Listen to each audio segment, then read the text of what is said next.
Today I'm going to be explaining what a fingertip unit is. You might hear this term in relation to applying active medical grade products to the skin, and that could be things like retinoic acid, so tretinoin, or when we're talking about clear and blend with obagi, which relates to 4% hydroquinone.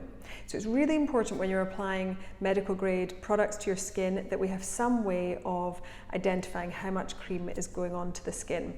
So a fingertip unit is the unit from the first crease of your finger to the tip of your finger. And it usually covers about half the width of your finger, but if we were being exact, it's a measurement from a 5mm nozzle of a tube, although nozzles obviously vary a little bit. But generally speaking, that amount of product, a line of product there, should cover 300 square centimeters. So we'll often start people off on one fingertip unit of tretinoin, or one fingertip unit of clear or blend. If people have particularly sensitive skin, we might reduce that to half a fingertip unit for a few weeks and then build it up. But it gives us a really accurate measurement and makes sure that you and your skin expert are on the same page when you're discussing volumes of product used.